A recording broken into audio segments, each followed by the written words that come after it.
Welcome to Dialogues of Desire, Non-monogamy unscripted. the podcast where we're rewriting the rules of relationships. So grab your intimacy and exploration passports and join us from the very beginning As we embark on an unscripted, unfiltered journey into the world of non-monogamy. Welcome to Dialogues of Desire. Non-monogamy unscripted. My name's Britt. And I'm Sophie, and we are your hosts. Woohoo! Today we'll be talking about some key terms in non-monogamy. Yeah. I'll be learning heaps and hopefully so will you guys. And so will I, because there are some things that you try to describe and you're like, I'm sure there's a term for this, and there usually is. We'll preface this by saying that everyone defines things differently. So whilst we'll have some definitions of our own, people use the words interchangeably, and so take it for what it is.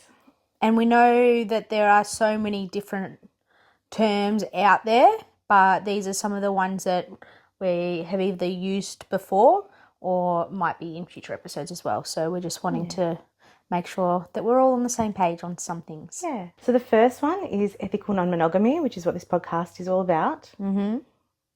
And it's about consensual relationships between one or more partners where everyone has an understanding of what is going on and what they're signing up for. Yep. So it's not monogamy, which is just one person and another person, and they come together and that's it. It can be romantic, it can be sexual, but it's kind of like an umbrella term for non-monogamy. But all parties are aware of what's going on. Yes. Whether you're, for instance, myself, soloing at like just being a monogamous person at the moment, I'm aware of what Sophie might be doing. Yeah, I'm in a non-monogamous relationship. And I guess the emphasis on that is ethical, because everyone that is in it is aware and is also a consenting party. Yeah. I guess also with that is like CNM, which is your consensual non-monogamy. Consensual, ethical, both are the same thing. Yeah, to us anyway. Yeah. So non-ethical then would be cheating, or if one partner wants to be non-monogamous or is non-monogamous and the other party isn't really on board and is like a hard no on that, I'd say that's probably not ethical or consensual.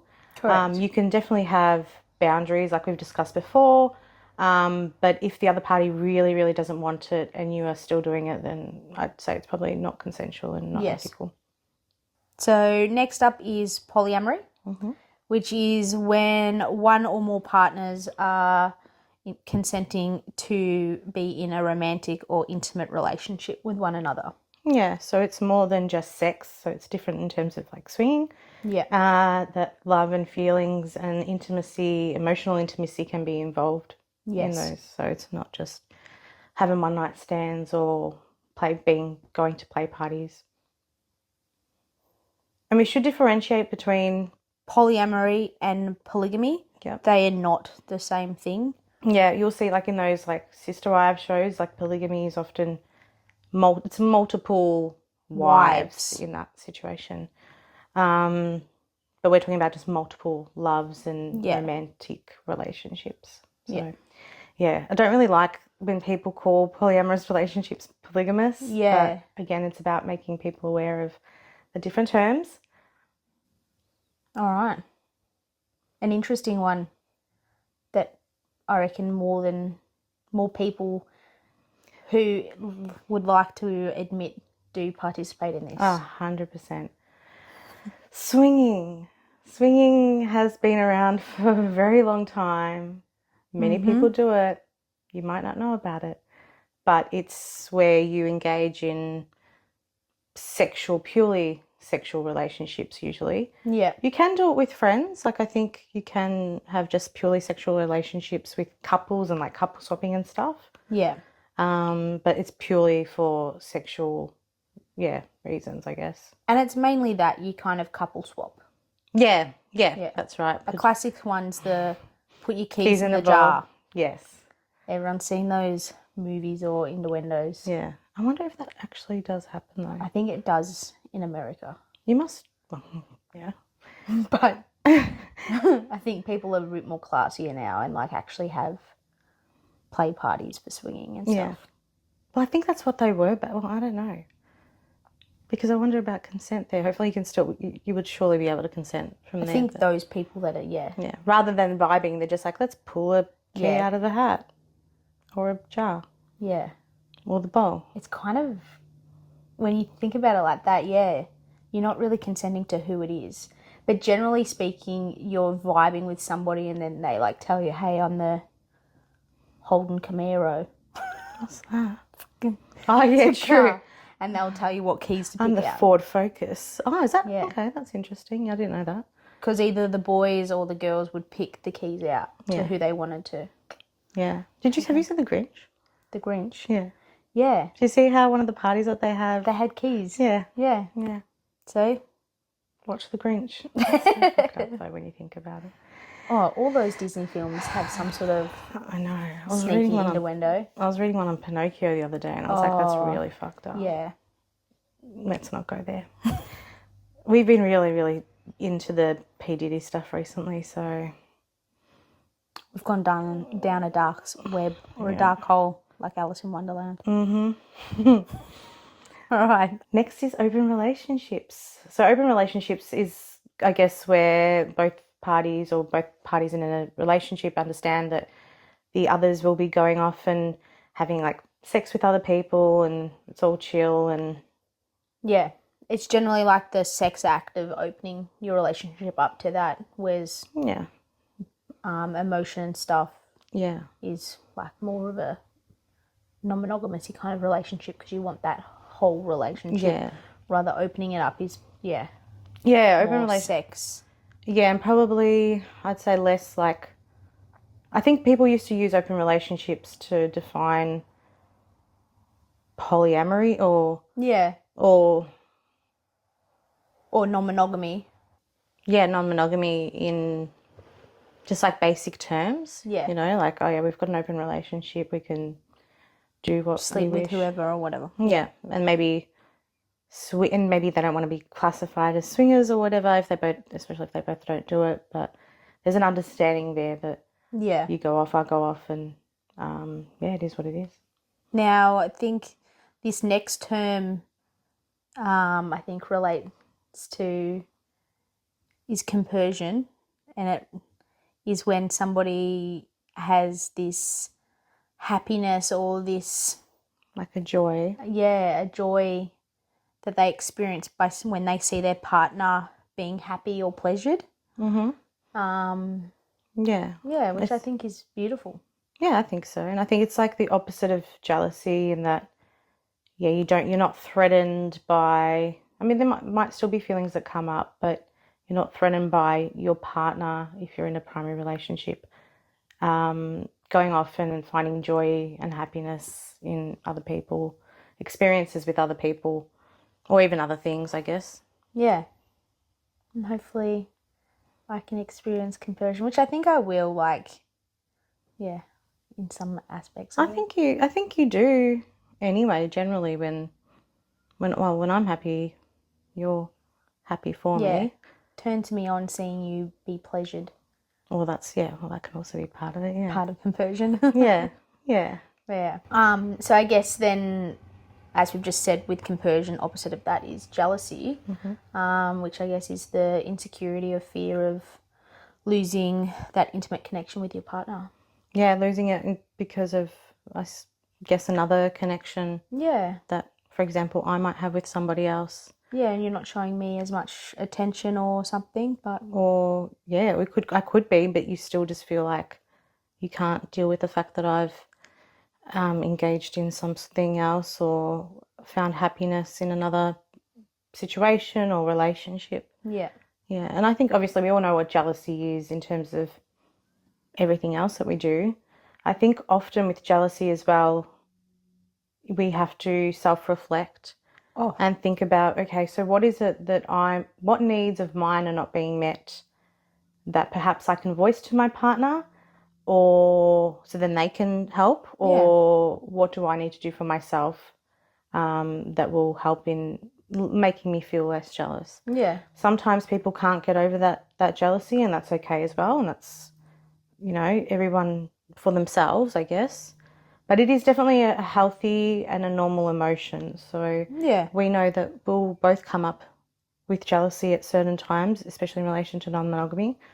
And it's just about how we navigate it. Yeah, communicating with your partner and self-analysis of how you're actually feeling. Yeah. And often, I think I've said this before, but it's often like about deeper stuff as well, that you might be feeling. Because comparison is the thief of joy. And I think comparison and jealousy can Go hand in hand. hand in hand, definitely. Yeah, nice. Well said. Yeah. Metamor is the next one. So your metamor, if I was in a relationship with another person, or sexual or intimate or proper relationship, your metamor would be the person that I'm dating that you have no relationship with in terms of sexual or no romantic or sexual relationship with. We're just connected by you. Yes, correct. That's right. Yeah.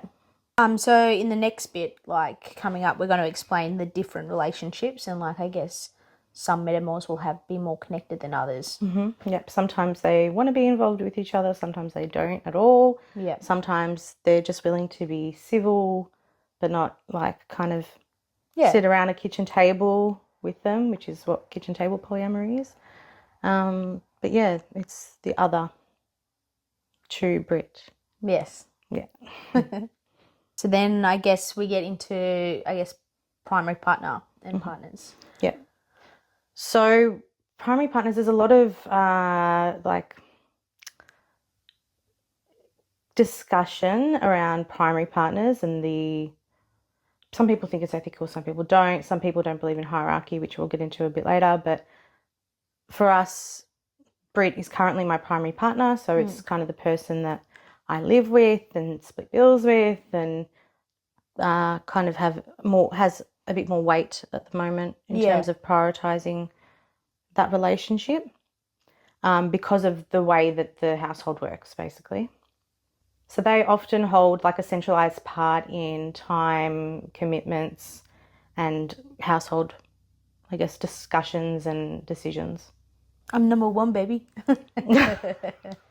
So then for like secondary partner, I guess then is that your second partner? Yeah. A second or a third or whatever. Yeah. They're still important in the person's life and still hold weight, I guess, romantically, potentially. But obviously the household stuff isn't a thing. They might even often they have other partners. So it could be like two married couples and they've got their primary, which is their husband or wife, and then the other partners, which would be secondary. Again, primary, secondary is often critiqued in the ENM world, but I believe that if everybody is consenting, then you can define it how you wish. There's a lot of contention around that sort of discussion. So I guess like with the primary and secondary partners that we've just spoken about, that kind of leads into your hierarchical non-monogamy, where I guess it can be quite controversial having like a ranking system kind of thing by having a primary partner. But I guess in relation to people that do have like maybe a family and kids, they have to make that as their primary relationship because they've got that family that they need to consider, I guess, over that other person. And but all people are like involved and are understanding of that kind of situation. Yeah, exactly. I think it can be ethical, which some people say it can't, but I think it can be when it comes to matter of like the home and even if you don't have kids, it can still be beneficial just so then you can be able to define it. Because I think not having that definition but having those sorts of things in place can be confusing. So if you don't define it by that and a partner thinks that they're completely not equal but on like everything's the same with every partner, then that can be very jolting for somebody if it's not that way. And it's just expected. So that's where communication is very important. Yeah. A classic one is your triad. Triads are hard. So everything that I read online and obviously my own experience, that can be really, really hard. Also very rewarding. That's often what you see on like Facebook and Instagram about these really cool triad relationships. Yeah. And it's all three of them are in the relationship together. Correct, yeah. So we're a couple, but then Soph's going to go off and do something differently. That's not a triad. no. Yeah, a triad is like all three of those people in the relationship are dating each other. Yep. And that's, yeah. Yeah, equal footing. Often where triads can go wrong is if they don't have yes, it's a triad, there's three of you, but also remembering that you have the relationship between Britt and I, the relationship with me and that other person, and also the relationship with you and that other person, plus all three of us. So you have to, whilst it is all together, you also have to remember that there's a relationship with everyone. Often what I have seen is that sometimes people want to de-escalate a relationship with one of the partners. So de-escalating meaning they either don't want to be sexually involved, maybe they still want to be romantic but not sexual, or they don't want to be with that other person at all. And that can really cause havoc on the triad relationship because they expect that it has to be all three of them together at all times. Otherwise, there's no relationship.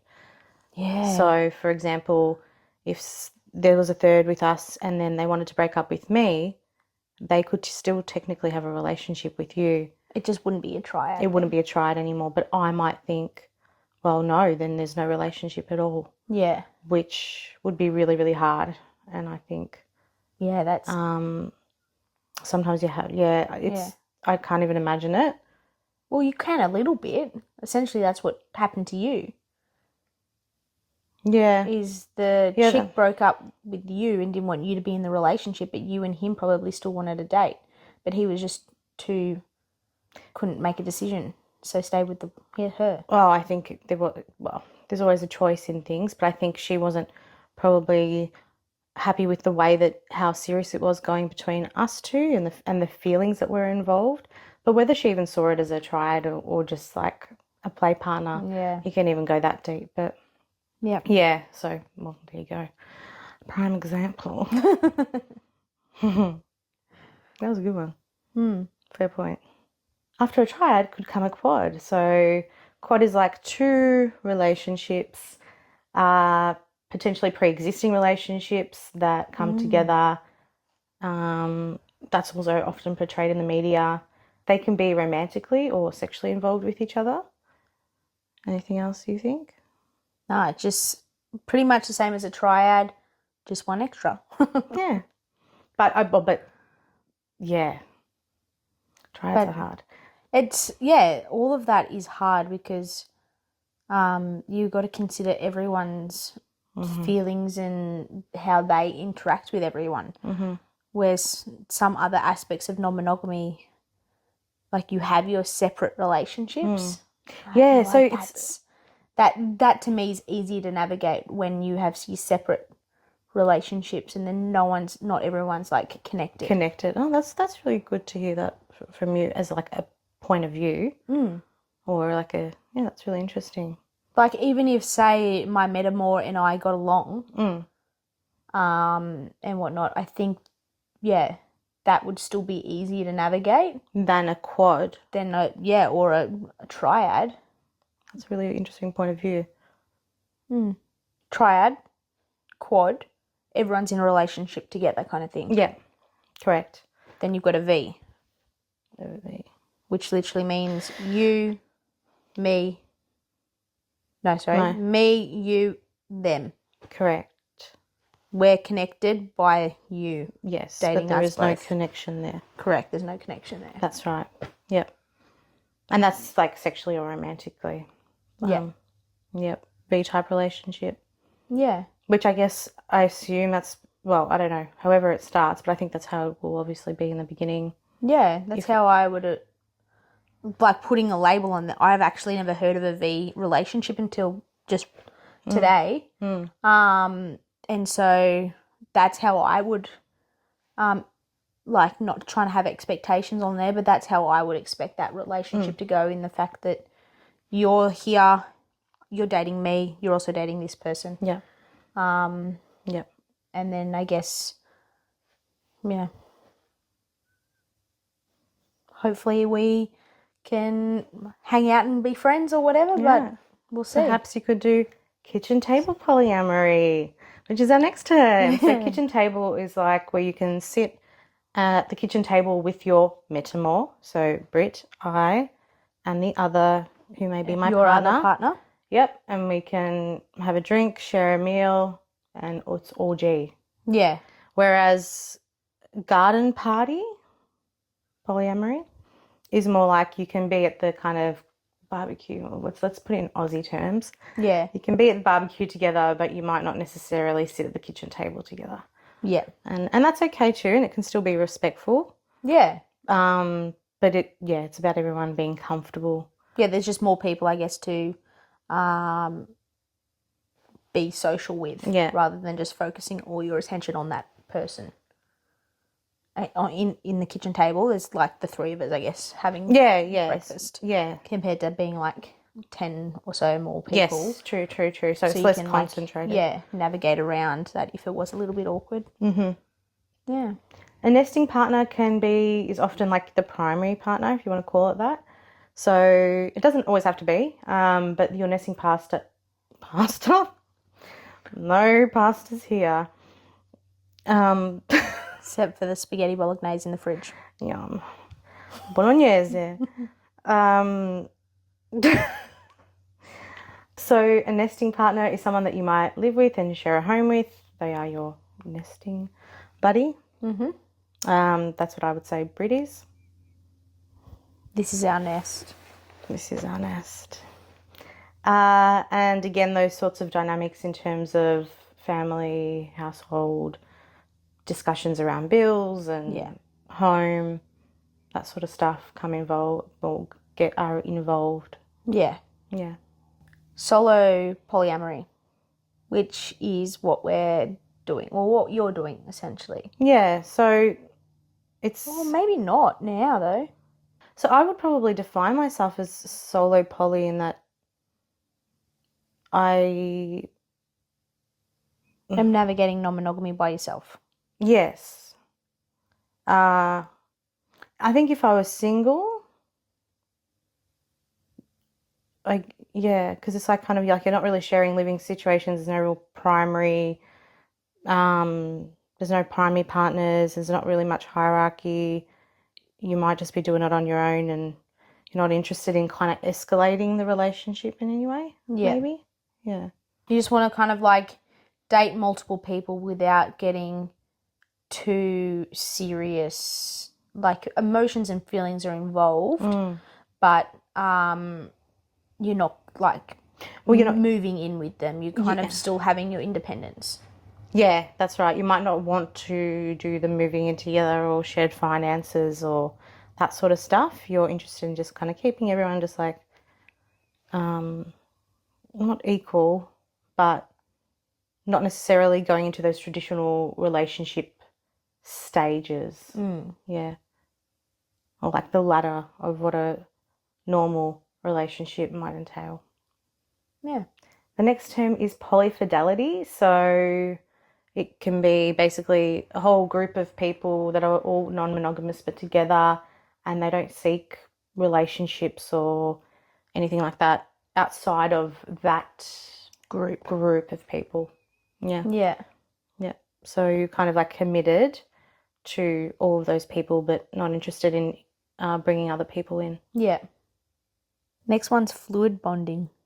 I don't know why you find that so funny. Which relates, I guess, to sexual health, which we're going to have an episode on. Mm-hmm. So I might start seeing somebody, may start using barriers like condoms and things, and then I may want to escalate the relationship in that I don't want to use that sort of stuff, and that would be called fluid bonding. When you fluid bond with these people... Yeah. You obviously have to have a trust, and you have like communication with these people to know that like everyone is still safe and adhering to some sort of boundaries and stuff as well. That's where boundaries are really important. Regular testing is important. Kind of contingency plans. If barriers, what happens as a result of fluid bonding? What can happen, so navigating that and considering all different possibilities and how how you kind of deal with that. Yeah. Yeah. So often some people might get sexual health checks before they start fluid bonding. Obviously discussions are had and boundaries are put in place, but Yeah. hopefully these terms can give you a little bit more insight as to what the hell we're talking about when we're talking about ENM and poly and swinging and all those sorts of things. Yeah. And know that it's quite diverse, and there are so many different types and ways that you can participate in non-monogamy. Yeah, and that's what, again, this podcast is for, and exploring that. And I think, again, people have different views on the terms, but I think these are really good general terms to start talking about those sorts of things. Yeah, and like talking about them, I think has like broadened my understanding of different things as well, and like what maybe relationships I might be involved in the sense of a V relationship, and who knows, maybe that will eventuate also into like kitchen table or where else. Yeah, exactly. But it can be ever evolving. Yes, and that's definitely not all terms. Like there's so many different. So many. But we didn't want to information overload you. That's right. If you guys have any more terms that you wish to discuss with us, or any other stories or experiences that you've had in non-monogamy in your own way, feel free to follow us up here, and you can chat to us on our socials. We're also taking submissions from people who would like to join us in bed or on the couch to discuss their experiences of non-monogamy themselves, or if they want to ask us some burning questions, we can do that too. Yeah. We'll shortly have a Q&A up for people to ask their questions, and we'll answer that on a future episode as well. Take care, guys. Thanks. Hope you enjoyed the episode. And we'll see you next time. Bye. Do I have any raspberry in my teeth, mate? No, do I? Where everyone is involved, no? Non-consensual. Oh, did I say non-consensual? I don't know what I said. I didn't hear your camera got die like last time. Oh, did you hear it last time? 43 minutes. Submission? Just wait. Just wait for those kids to get into the car. Oh, it's school holiday, that's why. Like, shouldn't they be in school? I don't think you'll be able to hear that. Oh, you will. Do you want to say it? No, you can go. Let me just start again on my tongue. Very well said, darling. Oh, so stop with the ums, bro. Like, just stop with the ums. That's all right. I can. Sorry, baby. I know. Yeah, true. If that makes sense, and that fucking bike is gonna piss me off. Hey, burp. Okay. It was when you have like sex with. Beep. Done. Thanks for tuning in to today's episode of Dialogues of Desire. We hope you've enjoyed the conversation and maybe even learned something new. If you loved what you heard or we've piqued your curiosity, make sure to follow us on Instagram, YouTube, and TikTok. We'll be sharing the latest and greatest content there, so you don't want to miss out. And don't keep all this juicy goodness to yourself. Share our podcast with friends, family, or anyone you think might enjoy listening. The more the merrier, right? Until next time, stay curious, stay open, and keep those conversations flowing. We acknowledge the traditional owners of the land on which we are recording, the Wurundjeri people of the Kulin Nation. We pay our respects to their elders, past, present, and emerging. We recognise their continuing connection to land, waters, and culture, and acknowledge that sovereignty was never ceded. We extend that respect to all Aboriginal and Torres Strait Islander peoples. The views discussed in this podcast are our own and are evolving with our continuing experiences and ongoing knowledge. This podcast is for entertainment purposes only and does not replace the advice of a health professional.